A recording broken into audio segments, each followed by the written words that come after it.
Hallo und herzlich willkommen zu unserem neuen Regenwald-Update. Ich stehe am Iguazu-Fall. Von da vorne kommt 30.000 Liter Wasser pro Stunde runtergeschossen. Man hört das Wasser, es ist laut, Vögel zwitschern. Und hinter mir erstrecken sich die Anden.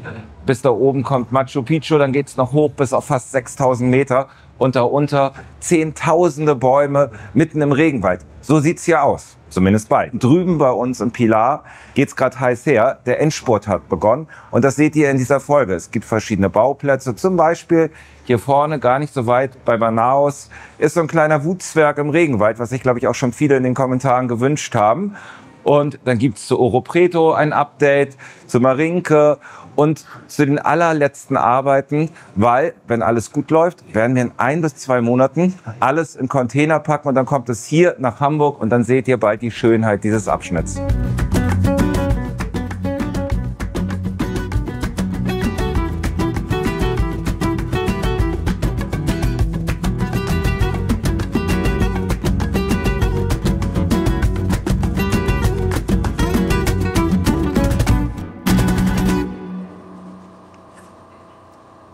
Okay, so a quick update about Ouro Preto. You remember that this was one of the first scenes that was like kind of finished, but what we did was to add the greening in the back. So it really changed a lot of how the whole town looks. Now the contrast between the houses and the mountain is a lot stronger and it enhanced the beauty of the town. I mean, still a lot more details to add.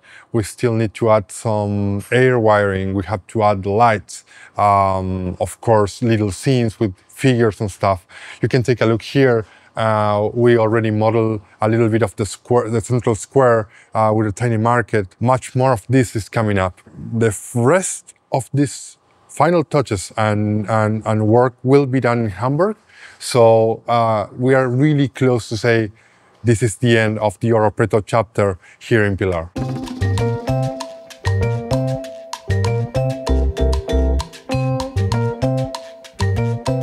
Moving on from Ouro Preto, we also kind of did a little bit of the greening here at Mairinque. Also changed a lot of the visual of how it looks, you know. I especially like to watch this entire town or city from a low angle because it looks really large. It has a lot of nice angles. We have some incredible details in the front here and also here in the first line. And I think at the end it looks fantastic, of course, the same as Ouro Preto.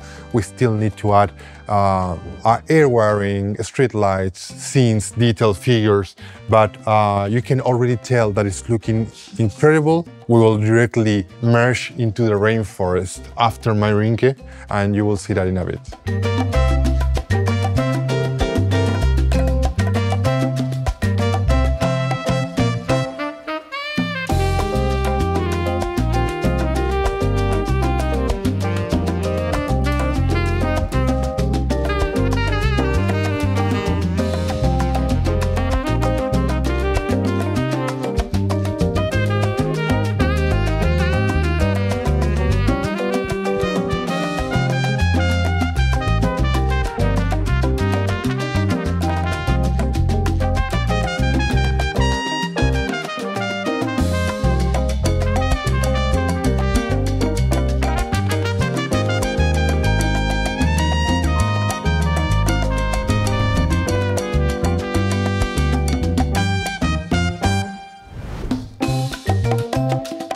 Right now, I'm in what we like to call a typical neighborhood that could exist right outside of Mairinque. It's going to be the place where we have the mechanical shop where they build the Paco Paco cars.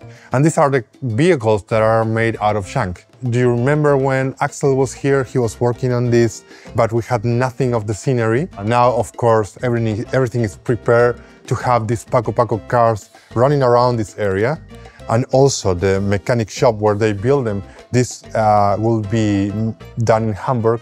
So it's nice when we have the possibility to combine the skills of the two teams here in Buenos Aires and there in Hamburg and create something like this special together. Here we are at the truly border of the Amazon. from this side, you can already take a look of how this is looking. With I can see directly all the way through Oro Preto, and this is completely green, and it's looking completely different from maybe a month or a month and a half back. So the goal is now to have the same feeling in this area here. One of the goals about this project is that this is so large, and we had the possibility to include a lot of Easter eggs and stories. One story that I think is kind of funny and interesting is that of the Fitzcarraldo. So you guys will remember Fitzcarraldo, the movie from 1982. Brian here is in charge of this project too. Yeah. So this is the hull of the Molly Ida, and this is a steamboat from the movie. So you 3D print this, right? Yeah, we make this part of the boat in 3D print. Okay, nice. And the rest of the boat is going to be made in plastic with laser cut. Oh, you have here, you have already like the designs and... Yeah, this is the AutoCAD design from the rest of the model. Yeah, okay. You know? So here's one of these cases where we combine technologies, okay? Yeah. So the hull is like kind of difficult because of the curves and stuff. Yeah. And we make this in 3D, but the rest of the cabin and the decks, they're kind of simple, right? Yeah. And we can directly laser cut this. And this is like the fastest way to produce this kind of boat. Yeah, in this case, yeah. Where are we going to place it, and what do we want to show here? Yeah, the idea of is make a scene from the movie, you know, where the Fitzcarraldo is trying to cross from one river to another one. And oh, this is the one that they try to pull the boat up the hill, right? Yeah. Okay, this is really, I think this is kind of iconic. I think anyone who has seen the movie will recognize this right away. For sure. So, jetzt ist der wahrscheinlich bekannteste Wutzwerk der deutschen Filmgeschichte Teil des Regenwald-Abschnitts ganz nah bei Manaus. Und das dank eurer Anregung. Wenn ihr noch weitere Ideen habt, könnt ihr uns das gerne schreiben. This is where we're going to have the Angel Fall. This is the tallest waterfall in the world. We want to take this opportunity also to include a little bit of the ancient civilizations of the Amazonas. Brian is all over the episode today, but he really helped me a lot in choosing the right city to put here. We had to play a lot with scales. These cities, these pyramids, in reality, they are insanely big. In this part of the model, we want to show like forgotten civilization, you know. But this is not really something specific, right? It's kind of like, like a concept of a forgotten civilization in the middle of the jungle. Yeah, we take some reference from real places like the Plaza del Tikal from Peru. Yeah. And El Mirador El Tigre for make this part. Now that you have to imagine that this whole area is going to be covered with trees, and you will see only like the end of the pyramid. And also here, I want to have trees growing up the pyramid.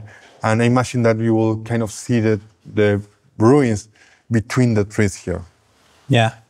In the last few months, we were able to actually put together the houses of Machu Picchu. But now it finally came the time to put them together. We call them blocks. All of the houses or the blocks were done outside in a table. Now the houses are in correct position. And we are ready to match the stone surface with the actual buildings. So this is the way they actually did this back in the day, right? They look for natural steps in the rock. So they start to put together these tiny sections. It was challenging because we have a very vertical structure, so it was hard to play with the texture and try to make the steps. Also, trying to combine the textures with the rock and the steps was also a thing that it was hard to try to match everything. When we started to build Machu Picchu, we were kind of worried of how we were going to recreate the different textures of rock, because they are not using the same stone patterns. You have places where you have large rectangular stones, and you have places where you have smaller ones. Most of the elements are there. For instance, this huge construction here, what they call the pyramid. There's a lot of handmade elements. Sometimes when you take a look at some construction, you can see that some of these walls are actually made stone by stone. So this is kind of fascinating. This is actually one of the last sections that we are developing. It's what we call the dark side of the rainforest. In this area, what we want to show is a little bit of, like the bad things that happens in the rainforest. There's a lot of them. One of them is illegal mining. We have logging, illegal logging. Here's an example of some of the elements that we're gonna have here. Lucas also wants to know about illegal mining. This is mostly handmade by the workers. They use a lot of the local wood that they directly chop from the trees to build these bridges. They make a hole and they start to pressure wash the land, try to kind of extract the minerals and the gold present in the ground, and they run it through filters. They also use a lot of mercury for this stuff. This is roughly a presentation of how we're gonna model this scene. Of course, we still need to paint most of the equipment that the miners use for this task, but this is mostly how it's going to be laid out. Here in the hill, we will have the campsite where they live and do the cooking and the everyday activities. Right next to the site, we have the train tracks. Behind the tracks, we already kind of have a nice scenery. A lot of these surfaces are going to be covered in green. I still want to have some trees in this area and kind of to show the edge between what the workers have already cut down and what it still exists. So here in the back, we will still have some kind of fresh forest.